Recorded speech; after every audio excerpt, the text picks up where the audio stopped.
स्वागत है आपका हमारे चैनल पर। आज हम हल करेंगे प्रश्नावली 3.4 का दूसरा सवाल। इसके पहले का सारा सवाल और एक्सरसाइज हम इसके पहले वाले वीडियो में करवा चुके हैं और अगर आप उसे नहीं देखें तो आप उसे जाकर प्लेलिस्ट में देख सकते हैं। तो देखिए आज का सबसे पहला सवाल है, निम्न समस्याओं में रैखिक समीकरण के युग्म बनाइए और उनके हल विलोपन विधि से ज्ञात कीजिए। ठीक है, ये जो सवाल दे रखा है सबका हमें सबसे पहले रैखिक समीकरण युग्म बनाना होगा, उसके बाद उसे विलोपन विधि से हल करना होगा। ठीक है, तो देखिए इसका सबसे पहला क्वेश्चन दे रखा है, यदि हम अंश में एक जोड़ दें तथा हर में एक घटा दें। ठीक है, यदि अंश में एक जोड़ दें तथा हर में एक घटा दें तो हमें भिन्न एक में बदल जाती है, यानी कि हमें एक प्राप्त होता है। यदि हर में एक जोड़ दें तो यह 1/2 हो जाता है। तो इस सवाल को हल करने से पहले हमें एक दो बातों का ख्याल रखना बहुत ज़रूरी होता है। सबसे पहले जानिए कि अंश और हर होता क्या है।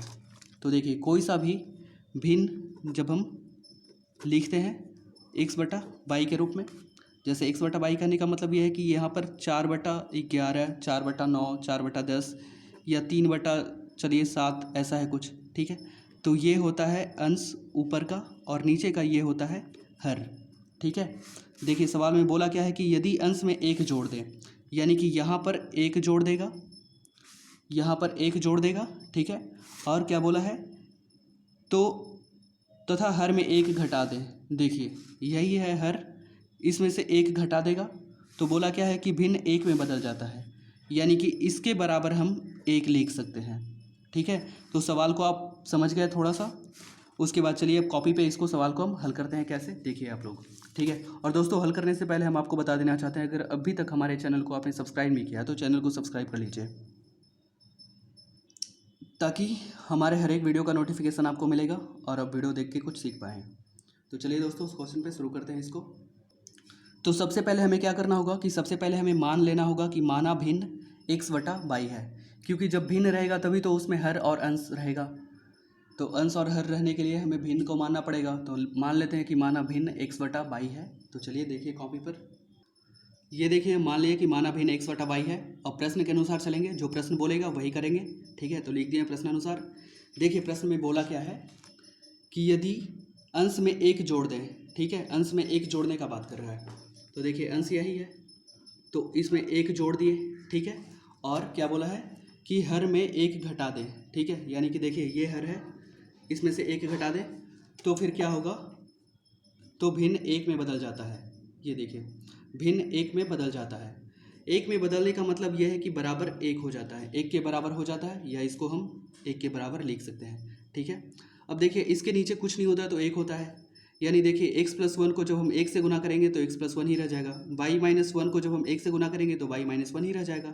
तो इसको हम ऐसा लिख सकते हैं कि x+1 बराबर y-1। अब हमें बनाना इसको है दो चर वाला रैखिक समीकरण युग्म। तो इसको हम इस तरफ ले आते हैं, तो इधर प्लस में है तो इधर आके माइनस में हो गया। ठीक है, बराबर में ये देखिए इधर प्लस में है तो उधर जाके माइनस हो जाएगा, यानी हो जाएगा -1 और -1, -1 और -1 मिलके हो जाएगा -2। इसको मान लेते हैं समीकरण दूसरा।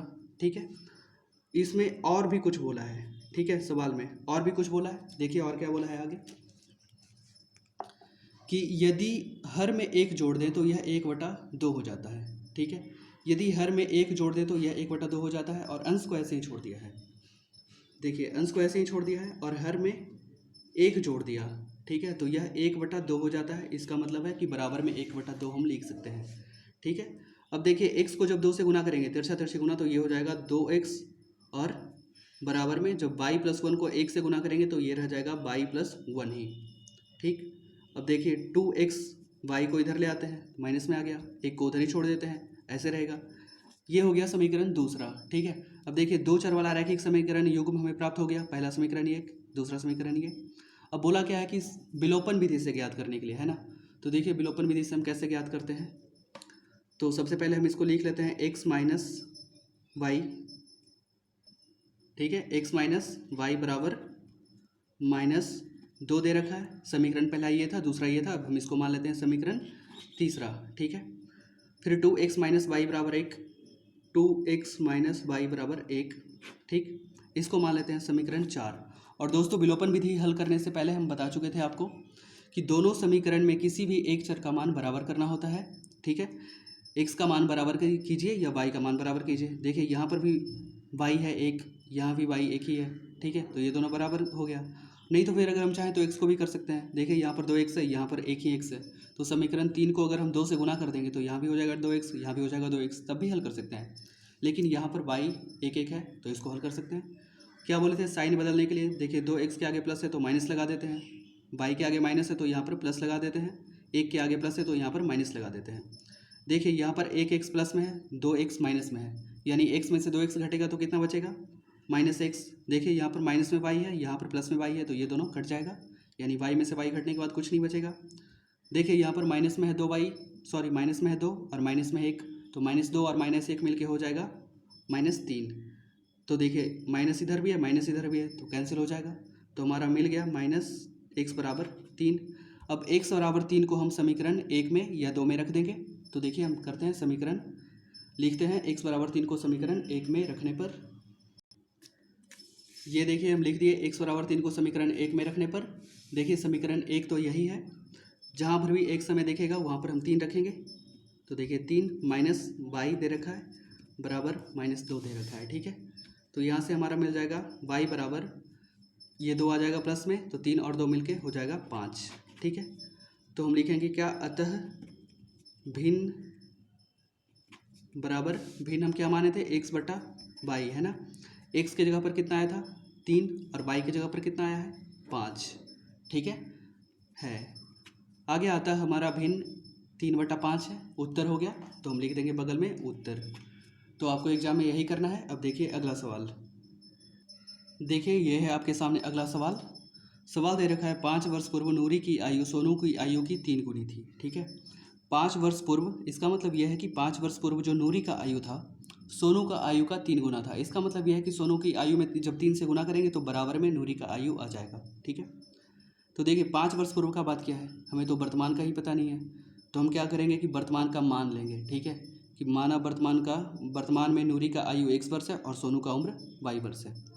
फिर बोला है 10 वर्ष पश्चात नूरी की आयु सोनू की आयु की 2 गुनी हो जाएगी, तो हम फिर 10 वर्ष पश्चात का उम्र निकाल लेंगे, ठीक है। तो वर्तमान मान लेते हैं। देखिए वर्तमान हम क्यों मान रहे हैं, जब वर्तमान मानेंगे तभी हम पूर्व का या पश्चात का निकाल सकते हैं।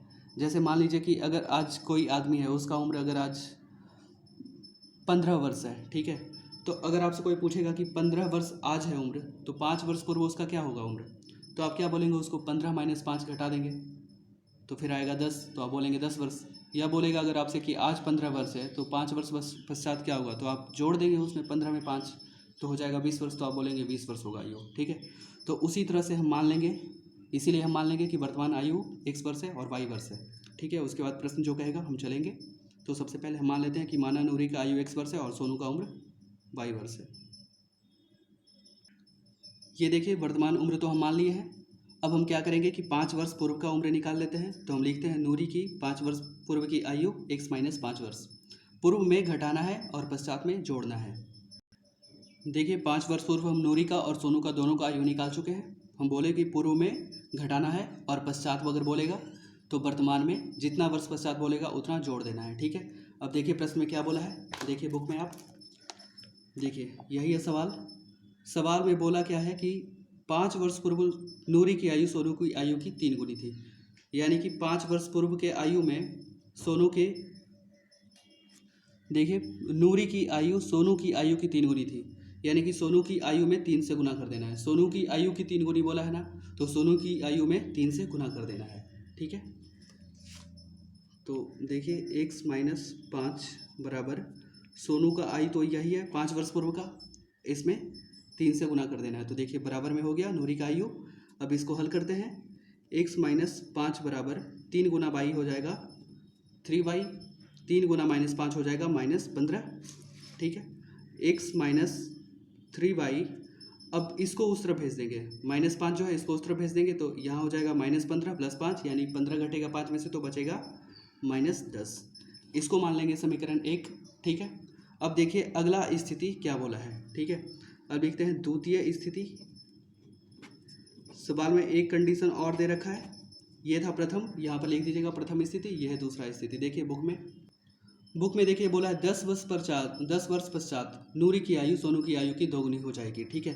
तो 10 वर्ष पश्चात का बात कर दिया है, तो यहाँ पर हम लिख लेंगे कि 10 वर्ष पश्चात नूरी का आयु क्या होगा और सोनू का आयु क्या होगा। तो दोनों में 10 से जोड़ देंगे। तो देखिए कॉपी पर, देखिए 10 वर्ष पश्चात दोनों का उम्र हम निकाल लिए हैं। अब बोला क्या है कि 10 वर्ष पश्चात नूरी का आयु सोनू का आयु का 2 गुना हो जाएगा। ठीक है, तो नूरी का जो आयु है, यह है नूरी का आयु, सोनू की आयु का 2 गुना हो जाएगा। तो यह है, देखिए सोनू का आयु बोला है इसका 2 गुना हो जाएगा। सोनू का आयु का 2 गुना, यानी कि सोनू के आयु में 2 से गुना कर देना है। ठीक, अब देखिए इसको आगे हल करते हैं। x + 10 2 गुना y हो जाएगा 2y, 2 गुना 10 होगा 20। ठीक है, अब देखिए x - 2y, x - 2y इधर प्लस में था, इधर आके हो गया माइनस में। ये देखिए 10 को हम उस तरफ भेज देंगे, यानी 20 - 10, 20 में से जब 10 घटेगा तो बचेगा 10। इसको मान लेते हैं समीकरण दूसरा। अब देखिए मेरे पास एक समीकरण एक ये है और दूसरा समीकरण ये था। अब दोनों समीकरण को हम विलोपन विधि से हल कर देते हैं। देखिए अगले पेज पर, ये देखिए अगले पेज पर, यह है समीकरण 1, x - 3y बराबर -10। समीकरण 2 तक तो पहले ही मान चुके थे, इसको मान लेते हैं समीकरण 3। और ये देखिए अगला समीकरण आया है हमारे पास x - 2y। ठीक है, x - 2y बराबर 10, इसको मान लिए चौथा। अब हम क्या बोले थे कि दोनों समीकरण में किसी भी एक चर का मान बराबर होना चाहिए, x का मान या बराबर y का मान। ठीक है, यहाँ देखिए एक x है, यहाँ भी एक x है, दोनों बराबर है। ठीक है, चलेगा, आगे कुछ नहीं करना है, सबका साइन बदल देना है। जहाँ देखिए प्लस होगा वहाँ माइनस लगा देना है, यहाँ देखिए माइनस है तो यहाँ प्लस लगा देना है, यहाँ प्लस है तो यहाँ माइनस लगा देना है। ठीक, अब ये x प्लस में है, ये x माइनस में है, तो ये दोनों कट जाएगा।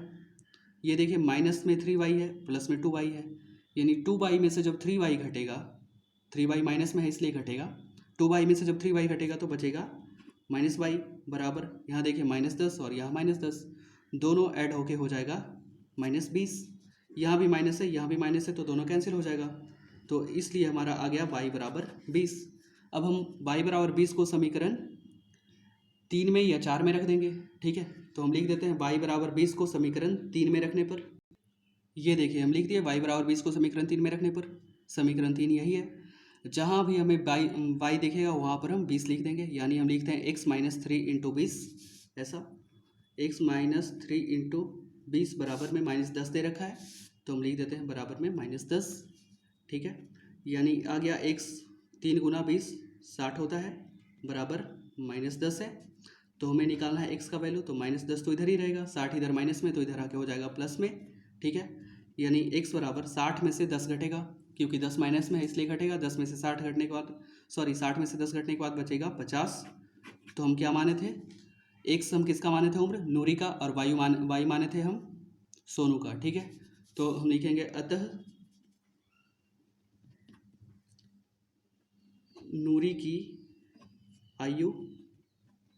नूरी का आयु हम माने थे कितना, x वर्ष। ठीक है, x कितना आया 50 वर्ष, 50 वर्ष लिख देंगे।